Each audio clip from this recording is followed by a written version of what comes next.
ওই, হ্যাঁ বলো। আজ ছেলেপক্ষ আমাকে দেখতে আসবে। অন্য কাউকে বিয়ে করবে? আচ্ছা তুমিই বলো, দেখতে আসলেই কি বিয়ে হয়ে যায়? আমি তোমাকে ছাড়া অন্য কাউকে বিয়ে করব না।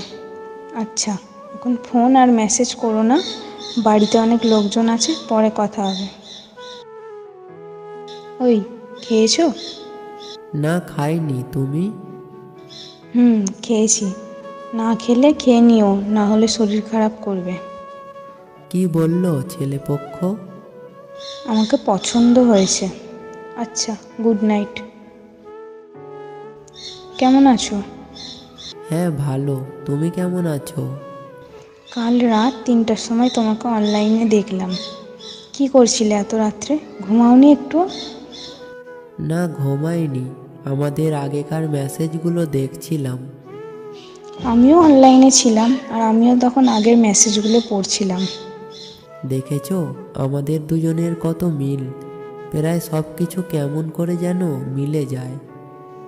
হ্যাঁ, কিন্তু এবার হয়তো আমাদের সব কিছু শেষ হয়ে যাবে। বিয়েটা না করলে হয় না? আমি কি করব বলো? বাবার বিরুদ্ধে কিছু বলার সাহস তো আমার নেই। পারবে মাঝপথ থেকে আরেকজনের হাত ধরে নতুন জীবন শুরু করতে? হয়তো পারবো, হয়তো বা পারবো না। মেয়েদের জীবন এত অদ্ভুত কেন বলো তো? আমি তোমাকে ভালোবাসি, আর তোমাকে নিয়েই আমার কত স্বপ্ন।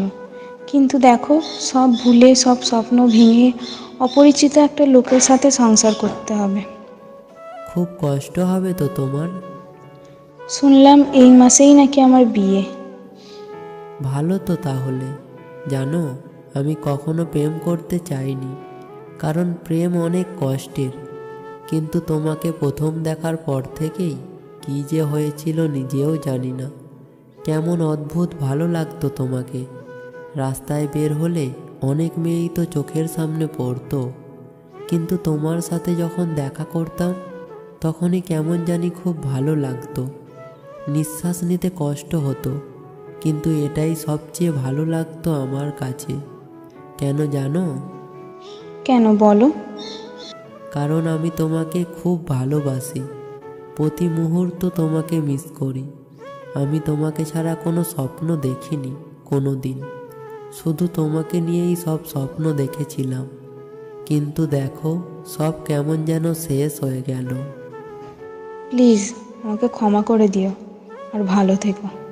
হ্যাঁ, তুমিও খুব ভালো থেকো অন্য কারোর ভালোবাসায়। আমি না হয় ভালো থাকবো সিগারেটের ধোঁয়ায়।